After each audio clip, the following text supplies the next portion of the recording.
Bonjour, c'est PistonKirk. Si vous avez une fuite de liquide de refroidissement au niveau de la roue arrière droite, c'est probablement votre pompe à eau qui a lâché. Mais attention, avant de songer à remplacer la pompe, vérifiez bien que ce n'est pas le vase d'expansion qui fuit, car avec les années, le plastique du réservoir a tendance à devenir cassant et à se fissurer. Si c'est le cas, je vous invite à regarder comment le remplacer en suivant ce tutoriel dont le lien est comme d'habitude dans le descriptif sous cette vidéo.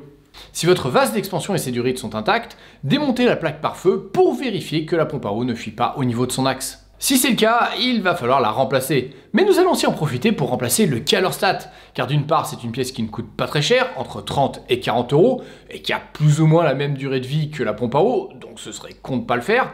D'autre part, si vous attendez qu'elle lâche, ça vous coûtera beaucoup plus cher, car pour la remplacer, il faudra à nouveau purger le liquide de refroidissement. Mais revenons à la pompe à eau. En moyenne, elle lâche entre 90 000 et 110 000 km. Soit vous entendez un bruit bizarre au niveau du roulement, soit elle se met à fuir plus ou moins fort. Et si c'est le cas, ne vous amusez pas à rouler pendant une demi-heure jusqu'au garage le plus proche. Car si elle lâche pendant le trajet, et que le circuit d'eau se vide complètement, vous risquez une surchauffe, ce qui pourrait bousiller une culasse ou serrer le moteur. Bref, pour vous éviter ce genre de désagréments, je vous recommande fortement de ne pas attendre que la pompe à eau lâche. Si vous en avez les moyens, il vaut mieux la remplacer préventivement avec le calorstat tous les 100 000 km, ce qui vous reviendra entre 250 et 350 euros si vous le faites vous-même, et entre 800 et 1200 euros si vous passez par un professionnel. Et c'est justement pour bénéficier de l'expertise d'un professionnel que je me suis tapé les 700 km jusqu'à Orléans chez JM Meca, car les conseils d'un passionné de Porsche comme Jérôme Mariekos rendent ce genre de tutoriel nettement plus intéressant. Allez, on y va. Étape 1, purger le liquide de refroidissement. Commencez par ouvrir le coffre arrière. Enlevez le joint, dévissez le bouchon du vase d'expansion et le bouchon d'huile, puis retirez la plaque en plastique. Sous le cache en plastique se trouve une boucle en métal qu'il faut soulever pour ouvrir la valve de purge. Pour éviter que les saletés ne rentrent, pensez à revisser le bouchon d'huile, puis à poser en biais le bouchon du vase d'expansion, ce qui va protéger l'accès tout en laissant l'air entrer lors de la purge. On va maintenant passer sous la voiture pour dévisser les 5 vis qui maintiennent le cache en plastique, puis tirer-le vers l'arrière pour le déclipser. À présent que le cache est retiré, on peut voir la vis de purge, mais avant de la dévisser, il va falloir mettre en dessous un bac ayant une contenance minimum de 22 litres. Une fois que le bac est en place, on peut dévisser la vis de purge. Mais avant ça, assurez-vous d'avoir laissé le moteur refroidir, car n'oubliez pas que la température du liquide de refroidissement peut dépasser les 80 degrés. Pour que le circuit se purge intégralement, il faut que la voiture soit parfaitement horizontale. Donc, si votre voiture est inclinée parce que vous l'avez mise sur un cric pour pouvoir passer en dessous, si votre bac n'est pas trop haut, pensez à baisser le cric. Comme la purge prend beaucoup de temps, pour que cela se vide plus vite, on va déclipser les durites avec une pince à collier comme celle-ci.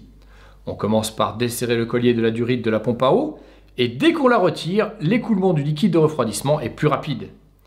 La pince à collier ne passe malheureusement pas partout. C'est pourquoi on va utiliser cet outil pour desserrer la bague de serrage de la durite de calorstat, ce qui va terminer de purger le circuit. Étape 2, retirer le calorstat. Pendant que le liquide continue de s'écouler, on dévisse les 4 boulons du calorstat. Sur la pièce de rechange, on peut mieux voir le remplacement. Dans le cas présent, plutôt que de mettre la même référence, nous allons mettre un calorstat basse température qui s'ouvre à 71 degrés au lieu de 83 et que Porsche réserve normalement au pays froid. Comme cette version ouvre 12 degrés plus tôt, cela permet d'avoir un échange de température plus progressif, ce qui évite de flanquer des chocs thermiques trop importants aux pièces de fonderie et va donc les protéger dans le temps. La contrepartie, c'est que le moteur va mettre un tout petit peu plus de temps à chauffer. Une fois la pièce dévissée, on peut la retirer ainsi que son joint métallique. Mais faites bien attention, ce joint est très coupant. Normalement, un nouveau joint doit être fourni avec la pièce neuve. Étape 3, retirer la pompe à eau. Pour enlever la pompe à eau, il faut d'abord enlever la courroie d'accessoires en passant par l'intérieur de l'habitacle. Le panneau qui nous permet d'accéder à la courroie se trouve derrière les sièges. Il est recouvert d'une moquette maintenue par 4 vis. Mais pour accéder à ces 4 vis, il va d'abord falloir repousser le boîtier de rangement situé au-dessus du bloc moteur. Pour nous faciliter les manipulations du casier de rangement, on va enlever la vitre coupe-vent située entre les deux arches de l'arceau de sécurité. Pour commencer, on va ouvrir la capote pour accéder à la vitre. Ensuite, avec une main, soulevez le levier tout en poussant avec l'autre vers l'arrière de la voiture. Dès que la première attache est déboîtée, l'autre vient toute seule. Vous pouvez à présent refermer le toit. Pour avoir la place de travailler, basculez les deux sièges et avancez-les au maximum. Pour dévisser le caisson de rangement, la procédure n'est pas la même selon l'année de votre Boxster. De 96 à 99, il y avait un caisson de rangement en cuir souple. Les deux vis latérales sont situées à l'intérieur du caisson. Et ensuite, il ne faut pas oublier de retirer l'attache centrale située entre les deux arches de l'arceau de sécurité. Si votre modèle a été produit entre 2000 et 2004, vous avez alors un caisson de rangement rigide qui n'a pas d'attache centrale mais juste deux attaches latérales accessibles par le haut. Une fois toutes les attaches retirées, vous pouvez repousser le caisson de rangement pour soulever la moquette et voir les 4 vis qui maintiennent la moquette verticale. Vous n'aurez pas besoin d'outils pour les dévisser, elles se retirent très facilement à la main. Une fois que c'est fait, soulevez la moquette par-dessus les tiges filetées, puis tirez-la vers le haut pour la déboîter. Le panneau métallique qui protège l'accès à la courroie est maintenu par 9 écrous. S'il n'y a aucune difficulté particulière pour les retirer, il se peut parfois que ce panneau adhère au châssis et qu'il faille forcer un peu pour pouvoir le décoller. Avant de songer à démonter la courroie, prenez bien le temps de l'observer et au besoin, faites des photos avec votre téléphone portable pour les avoir facilement sous la main au moment du remontage. Une fois la phase d'observation terminée, munissez-vous d'une clé à douille de 24 et insérez-la dans la poulie tendeur. Appliquez une rotation dans le sens des aiguilles d'une montre, ce qui va abaisser la poulie et libérer la courroie. Retirer la courroie est une opération très facile mais extrêmement salissante, donc faites attention à votre intérieur, en particulier s'il est clair.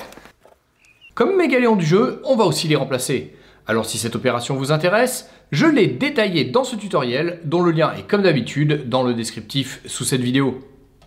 Maintenant, il faut dévisser les 7 boulons de la pompe à eau. On commence par en retirer 5 par en haut avant de faire les 2 derniers par en dessous. Pour décoller la pompe, on donne un petit coup de marteau et ensuite on peut la retirer. À présent, il faut retirer le joint. Mais comme on peut le voir, il est impossible de l'enlever car il est associé à la pompe à huile. Pour pouvoir l'extraire, il va falloir le découper au niveau des 3 jonctions. Pour mieux comprendre, regardons le joint neuf qui est fourni avec la pompe à eau. On voit bien qu'il est beaucoup plus grand que la pièce car cette partie correspond à la pompe à huile. Pour séparer ces deux pièces, on va donc devoir couper ces jonctions à la fois sur le joint neuf et sur l'ancien qui est encore sur la voiture. Pour cela, il faut vous munir d'un tournevis et d'un marteau et sectionner par la tranche. Notez que parfois, certaines pompes à eau sont fournies avec un joint aux bonnes dimensions, vous n'aurez donc pas à découper le nouveau. Étape 4, comment remettre les nouvelles pièces. Avant de remettre le nouveau joint, il faut nettoyer le plan de joint en frottant tous les résidus noirs avec une pierre à rectifier ou au pire avec du scotch-brite de carrosserie. Ce nettoyage va assurer une parfaite étanchéité quand on remettra le nouveau joint. Après avoir poncé, il ne faut pas oublier de nettoyer au dégraissant avec un chiffon propre. À présent, on peut découper les 3 jonctions du nouveau joint. Au moment du remontage, il faut être très attentif car 2 boulons sont plus longs que les autres. Ces boulons vont dans les 2 trous qui ont des entretoises. Mais comme ces repères seront masqués quand la pompe sera sur le moteur, on va faire des marques à la fois sur les trous de la pompe, mais aussi sur les têtes de boulons. Il faut ensuite pulvériser de la graisse de cuivre sur les boulons pour éviter qu'ils ne grippent. Maintenant, on va mettre de la pâte à joint sur le joint. Techniquement, en théorie, il ne faudrait rien mettre dessus, parce qu'il a une fine pellicule. Parce que t'en as plein qui vont crier et dire ouais, il faut pas faire ça. Sauf que la pratique, en vrai, si t'en fais et que t'en fais beaucoup comme nous, c'est que si tu le fais pas, tu risques d'avoir ce petit joint autour qui vient de perler ou qui a un aspect dépôt liquide refroidissement parce que les surfaces, elles sont plus comme d'origine. Donc l'idée, c'est pas de mettre de la pâte à joint comme un fou. C'est ce qu'il va faire, t'en prends un petit peu entre tes doigts et de rendre le joint juste poisseux. Quand en fait, il va venir en contact, ça va optimiser l'étanchéité. Voilà, parce que entre la pratique et la théorie, il y a souvent voilà, des décalages et ça fait partie d'eux. Techniquement, il n'y a pas besoin. Mais en vrai, si je te le fais pas, il y a une probabilité qui est moyennement, mais quand même assez élevée, que d'ici 5000 km, tu aies une petite trace sur le joint ou autre de liquide parce que c'est pas purement étanche, quoi. On cale le joint sur la pompe grâce aux 2 entretoises. Puis, on plaque la pompe sur le moteur. Maintenant, il ne reste plus qu'à visser les boulons avec un couple de serrage de 10 Nm. Une fois vissés, on vérifie que les boulons à tête jaune sont bien dans les trous marqués en jaune. Il ne faut pas oublier non plus de revisser la vis de purge. Puis, une fois que c'est fini, on peut remettre le calorstat. Mais avant cela, comme pour la pompe, on met de la pâte à joint sur le joint métallique pour faire étanchéité. Ensuite, il ne reste plus qu'à visser les boulons avec le même couple de serrage de 10 Nm, ce qui va maintenir la pièce en place. Il faut maintenant remettre les durites. On commence par emboîter la durite du calorstat et il ne faut pas oublier de remettre la bague de serrage. Puis, on fait la même chose avec la durite de la pompe à eau. Nous avons terminé le remplacement des pièces, on nettoie avec un coup de dégraissant, puis on peut remettre les caches en plastique du dessous, et enfin, il ne faut surtout pas oublier de remettre la courroie d'accessoires. Étape 5, comment remplir le circuit de refroidissement. Sur les forums de 986 et de 996, on lit souvent que pour remplir de liquide de refroidissement, il vaut mieux pencher la voiture vers l'avant pour évacuer plus facilement l'air. Nous allons voir que ce n'est pas forcément nécessaire. Pour commencer, comme pour la purge, il faut laisser la valve ouverte vers le haut pendant le remplissage. Pour cette opération, prévoyez une dizaine de litres de liquide de refroidissement G13. Puis, on va le remplir jusqu'au maximum et quand c'est fait, on peut baisser la valve de purge. Ensuite, Jérôme utilise un outil pour mettre le circuit sous pression, ce qui va forcer le liquide à entrer plus vite dans le circuit. Puis, il referme le bouchon du vase d'expansion et enfin, il lance le moteur. La bonne nouvelle, c'est qu'il n'y a aucune fuite au niveau de la pompe ou du calorstat. Après quelques minutes, le niveau de liquide a beaucoup baissé. Il faut donc en rajouter tout de suite. Vous remarquerez qu'une lumière clignote au niveau du cadran de température. Mais pas d'inquiétude, ça ne veut pas dire que le moteur surchauffe, mais tout simplement que le niveau de liquide de refroidissement est trop bas dans le vase d'expansion. Il ne s'éteindra pas même si vous remplissez au fur et à mesure. Pour qu'il cesse de clignoter, il faut couper le contact et redémarrer. Pour que le liquide circule bien, on maintient le moteur entre 2000 et 2500 tours, ce qui va encore baisser le niveau dans le vase d'expansion. En indicateur, c'est pas pour le chauffage qu'on fait ça, parce que c'est les voitures modernes, le circuit quoi qu'il arrive, il se frappe. Ce qu'on fait, on coupe la clim, on met le chauffage à bloc, et ça te donne un indicateur.